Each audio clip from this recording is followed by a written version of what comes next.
we've got sexual immorality, we've got sex, lust, pornography, adultery, homosexuality, drugs, backbiting, wickedness, lying, cheating, cursing, pride, selfishness, jealousy, suicidal thoughts, even attempting suicide.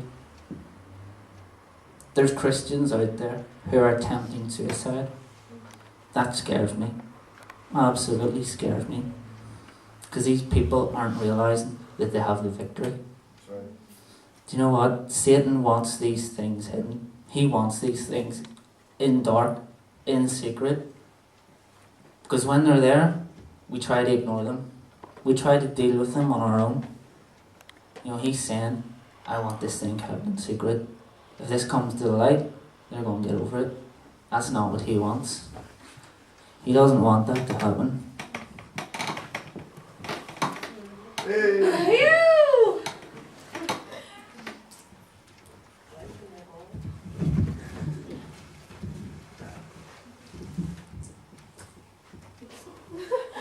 I am a good shepherd.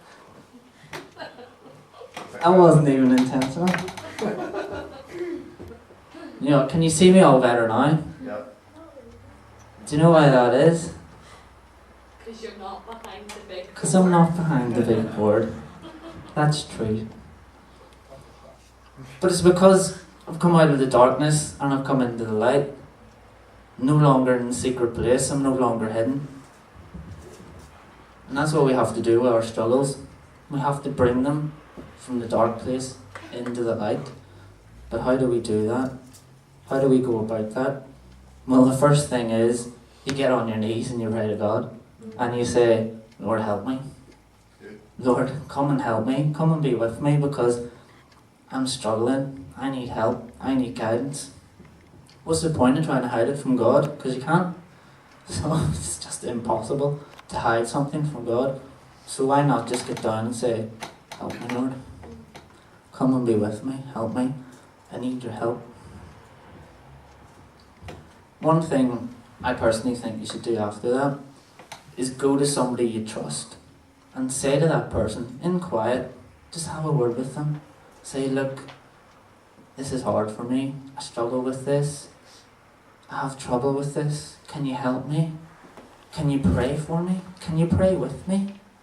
Can you just be there for me? Can you go to God on my behalf?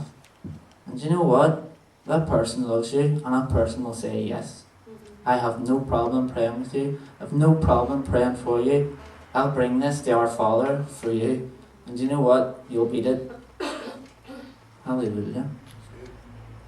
I want to recommend a book to anyone that does have struggles, anyone that does have things that they find it hard to beat in their life. I know he might not be everyone's cup of tea, but I like Max Lucado. I just like the style he writes in because I'm simple and it's easy to understand. So I like Max Lucado books. You can pray for him later. But this book is called Max Lucado. It's called Facing Your Giants. And the one reason why I like it so much is it's all about the story of David. And I love the story of David. I absolutely love it. But he uses the story of David and he sort of writes in a way and he says that this is what David did and this is what David did to overcome it. You know, when we think of David, we think, oh, you know, the wee shepherd that threw a stone and killed a giant. But let me tell you, that's just the start of David's story. So much more in it. Now David was constantly falling, left, right and centre. He was sinning all over the place. But you know what? God raised him up. He made him king of Israel. And not only that, he chose David. He chose his line for Jesus. He chose David's line. Jesus is a direct descendant of David. David, you still see the Star of David on the Israel flag today. God used him, but he was a sinner. He was a sinner. If you read the story of David, you'll know what I'm talking about. And it's just so true. We can just relate to that so much because boy, I'm a sinner. But yet, God's using me, and I want God to use me, and I want Him to continue to use me. That's why I love the story of David. But in order for us to defeat our struggles, for us to defeat our giants, we have to want to. It's all very well saying, oh, you can defeat your struggles, you can defeat these things, your giants, whatever's holding you back in your life. But if you don't want to,